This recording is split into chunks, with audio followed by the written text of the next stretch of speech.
जय श्री राम। रामायण सिंधी शायरी में व्याख्या हिंदी में पृष्ठ 90 अरण्यकांड। इसके पहले रावण किसी भी तरह सीता को हासिल करना चाहता है, इसलिए वो मारीच के पास आता है और उसे सुंदर छल कपट का हिरण बनने के लिए मजबूर करता है। जब मारीच ने उसको मना किया तो रावण बहुत क्रोधित हो उठा। अब आगे।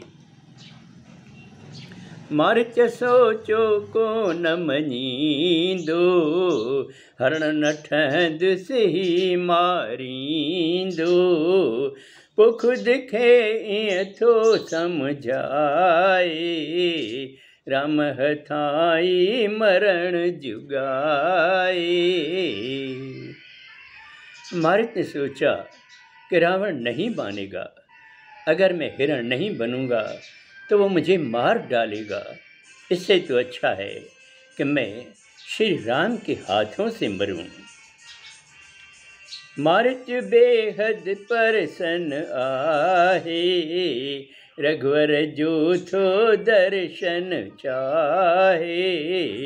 बाण हणी मुखे मारींदो, शरण लगे खे मुख बिड़ींदो। मारीच बहुत खुश है, यह सोचकर किसी बहाने मुझे रघुवीर के दर्शन हो जाएंगे। वो मुझे अपने बाण से मार डालेंगे और जब मैं उनकी शरण में जाऊंगा तो मुझे मोक्ष मिल जाएगा। उन बन भर सा रावण आयो, हरण रूप मारीच बनायो। अजब लगे थो वर्णन नाहे, मोत्य निसातन सोनो आहे। जहाँ सीता माता है वहाँ पर रावण आता है और मारीच ने भी सुंदर हिरण का रूप बनाया। इतना अजीब लग रहा था कि इसका कोई वर्णन नहीं है। हीरे मोतियों से जैसे इसका शरीर चमक रहा था। सीता सुंदर हरण डिठो आ, पुरघुवर खे अर्ज कयो आ। हिनत हरण जी सूह निराली, पकड़ी ड्यो जग जावाली। जब सीता ने इतना सुंदर हिरण देखा तो वह रघुवीर से विनती करने लगी कि हे जगत के पालनहार, देखो कितना सुंदर हिरण है, इसे पकड़ के ले आओ। राम चयो पो सीता प्यारी, माया रचणी आहे न्यारी।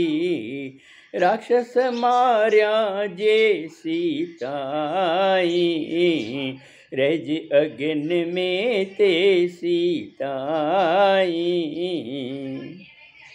श्री राम ने सीता को कहा कि ठीक है, मैं तुम्हारा कहना मानता हूँ, पर मैं एक माया रच रहा हूँ। जब तक मैं सभी राक्षसों को मार नहीं देता तब तक तुम अग्नि देवता के शरण में रहना। हरण दिसी प्रभु कमर कश्याई, बाण धनुष ते पिण चाढ़ाई।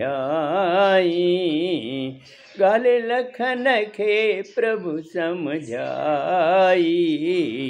बन में आहिन दैत घणाई।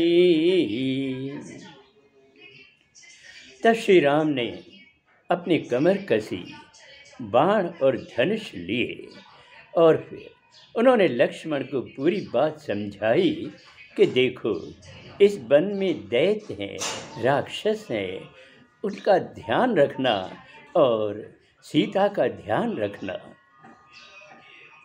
अब आगे अगले सोमवार को। जय श्री राम।